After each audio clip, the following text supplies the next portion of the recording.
You only focus on your little home business and don't bother with the housework. And so my mother-in-law's regular snide remarks began again. I'm Susan, a 32-year-old web designer. I live with my husband John and his mother in our family home, which used to be John's childhood home. I was employed at a company before I got married, but I decided to go independent and work from home as a web designer after tying the knot. Most of my work comes from referrals from the company I used to work for, from clients who liked my design. They didn't want to lose a valuable resource like me, so they keep sending work my way. This setup is beneficial for both of us. I save on commuting time, and I had also wanted to properly manage my household duties after marriage. Both my former employer and I are satisfied with this arrangement. However, my live-in mother-in-law doesn't seem to find it amusing that I'm working. She's old-fashioned and often says, "It's common sense for a wife to become a full-time housewife and support her husband once she's married." It's different from those old days. Most households have both partners working now. John tries to appease her. "But you're earning the money we're living on. She needs to handle the housework properly," she retorts, seemingly unconvinced. "Your wife's not earning much with that home business of hers, is she?" Mother-in-law doesn't seem to understand my job and always refers to it as a home business. I feel like I'm managing the housework well in between my work, but she's discontented because my way of working is different from the full-time housewife she imagines. Maybe to her, who deeply cares for her only son, I'm the wicked woman who stole her precious son. She's been throwing sarcastic remarks at me since the beginning of our marriage. She seems to dislike everything I do. John told me that she's been relying more on him since his father passed away about 5 years ago. While he does seem annoyed, he also seems happy to be needed by his mother. Our home, situated in a residential area, was purchased by John's father about 30 years ago. The remaining mortgage was paid off with his life insurance, and the house is now in his mother's name. It's just the right size for the three of us, and it even has a room for me to work in, which is a big help. My mother-in-law has been living here for 30 years and seems to have many friends in the neighborhood who often come to visit. When her friends come over, I have to interrupt my work to serve them tea and snacks. When these women of her age gather, they often start talking about the issues they have with their daughters-in-law. My daughter-in-law always runs back to her parents' house at the slightest issue. She's here only about half the year. My daughter-in-law spends money like water. My son is having a hard time. We even had debt collectors coming. It was terrible. Listening to these conversations from my workspace, I can't help but chuckle.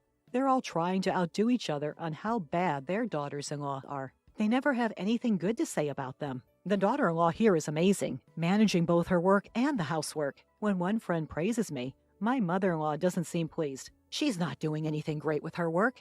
It's just like a little home business. I wonder how much she's earning. Huh. She intentionally says it loudly enough for me to hear. Really?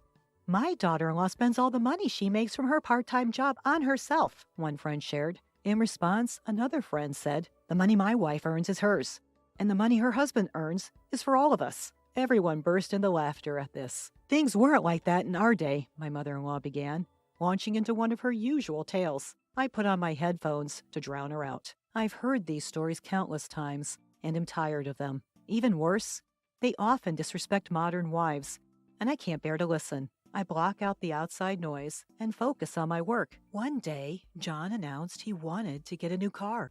"I've been thinking about getting a new car.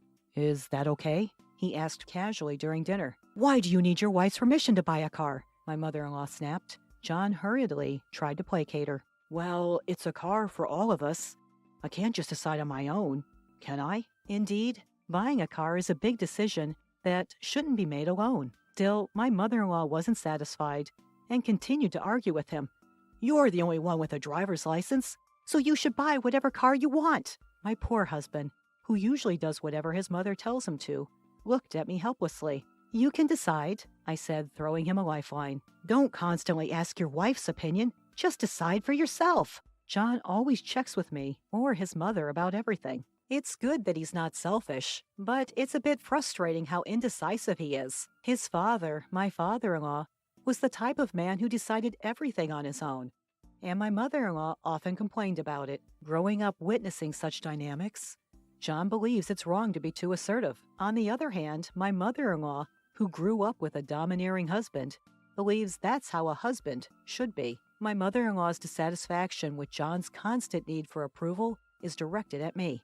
"Susan is always nagging John. That's why he's become like this. She blames me. I was taken aback and didn't know what to say. Yeah, Susan is always complaining.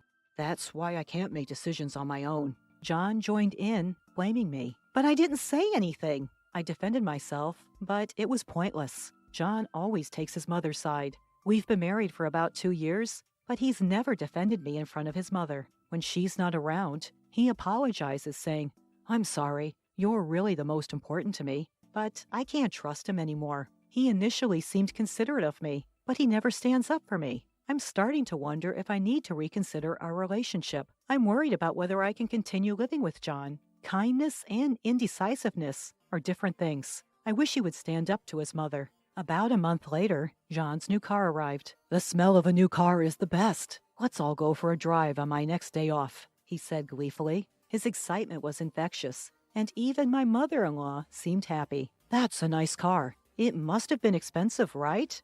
But it's okay since it's coming out of your salary, right?" My husband didn't respond to her question, instead enjoying fiddling around with various parts of the car. I was dumbfounded as I looked at that expensive-looking new car. There's certainly a limit, even though I said he could do as he pleased. My husband came into the house in high spirits. I confronted him. "How much did that car cost?" He answered nonchalantly, $60,000. Seeing my shocked face, my husband continued curiously, "But you said I could buy any car I wanted, didn't you?" My mother-in-law quickly took my husband's side. "That's right. You left it up to John, so don't complain now." I did leave everything up to him at the time, but I wanted him to consider our financial situation as well. "Where is that kind of money coming from?" I asked my husband, ignoring my mother-in-law's comment. "Well, I'm paying with a loan," he stammered. My mother-in-law shouted in his place, "Susan, don't complain. You're not the one paying." I don't know if she was angry because I ignored her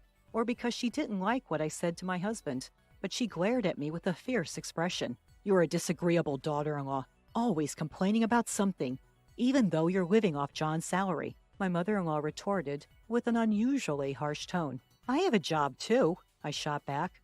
My mother-in-law didn't stay silent. "What are you talking about? You're not earning much with your part-time job. John makes $5,000 a month." She looked down on me as if mocking me. I was about to say, "That's my salary," but when I looked for my husband, he had disappeared into his room. "I've been patient until now, but I can't take it anymore. I want a daughter-in-law like you to leave as soon as possible." My mother-in-law went so far as to say that. I had been patient too. I didn't feel like discussing my salary. It seemed ridiculous, and I didn't care anymore. I was frustrated with my mother-in-law's comment, but I was dumbfounded by my husband's attitude. Wasn't it my husband who caused this argument in the first place? His usual indecisiveness had come out again. "Okay, I'll leave then," I said, and went to my home office, grabbed my laptop and other necessary items, and left the house. "I'll come back for the rest of my stuff later," I told my mother-in-law, who was glaring at me with a scary face. My husband remained holed up in his room. "The next time you come here,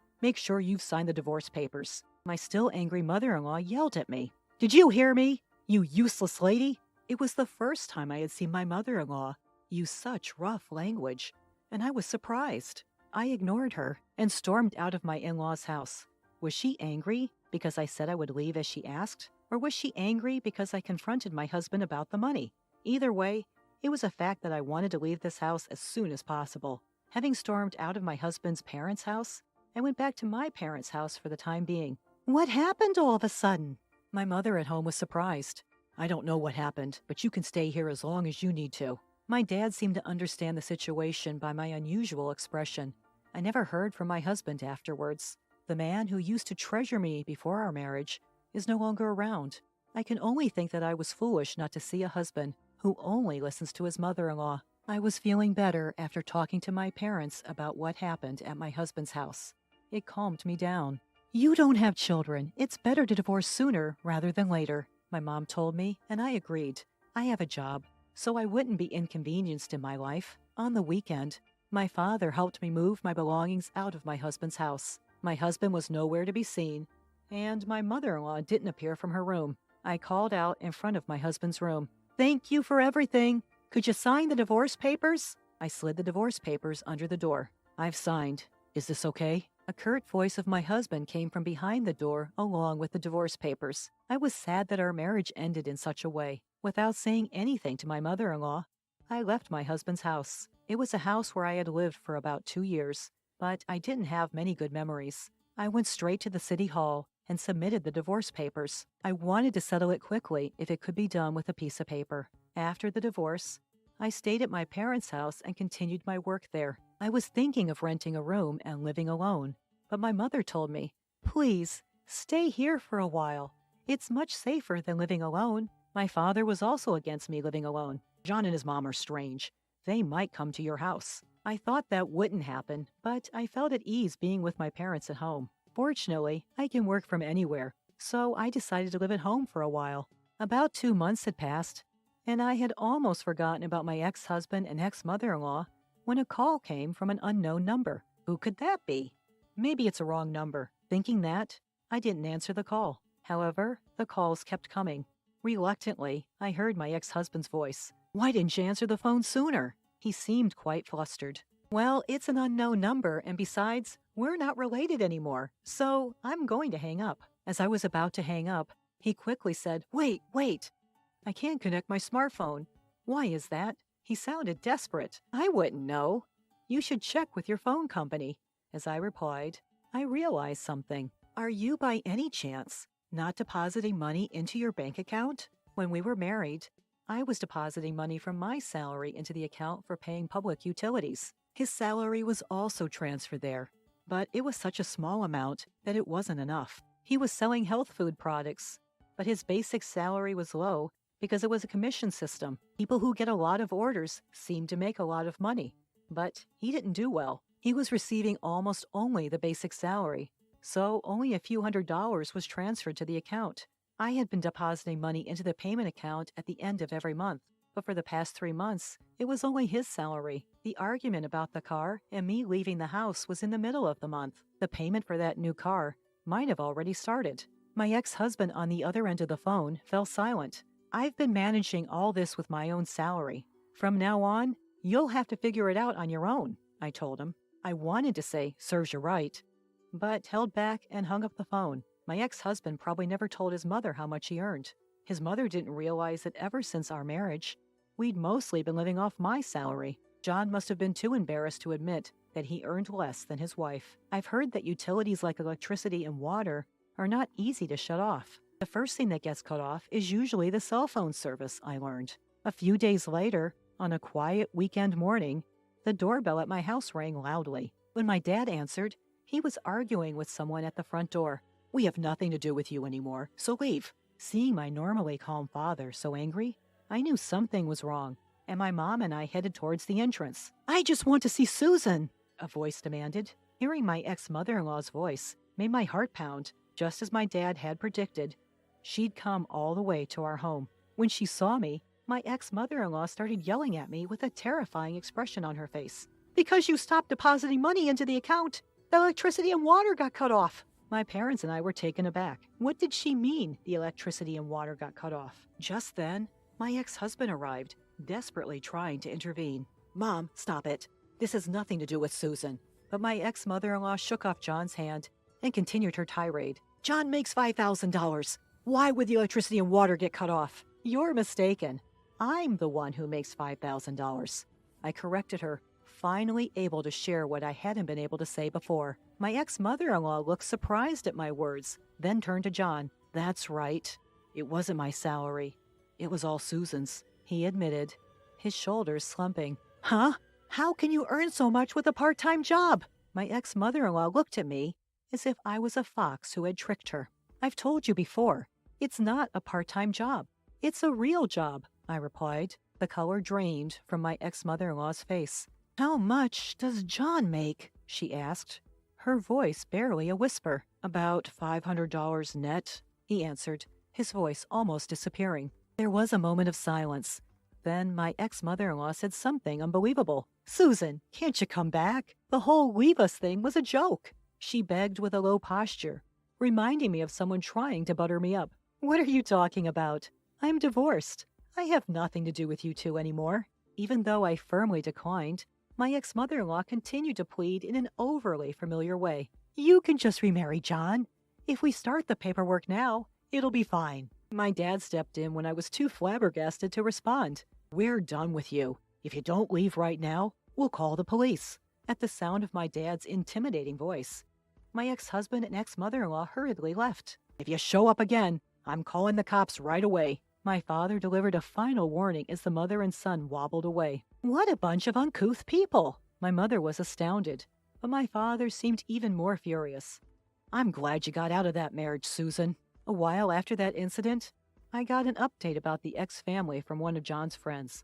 In the end, John had sold his family home and land and moved into an apartment with his mother. The new car he barely used had been sold too, and the proceeds from the land sale had gone to pay off the remaining loan. He'd cleared his debts, but instead of settling down to work, John had blown all his money on gambling. Having squandered the money from selling his family home, he'd disappeared without a trace. His mother, left behind, had developed dementia and been placed in a care facility. I'm doing well in my job now and living alone. I've recently started dating a man I met through work. He's understanding about me being divorced and is very dedicated to his job. He's definitely not the kind of guy who relies on his wife's money to make expensive purchases, like John was. We're not engaged yet, but we both feel like we could marry each other.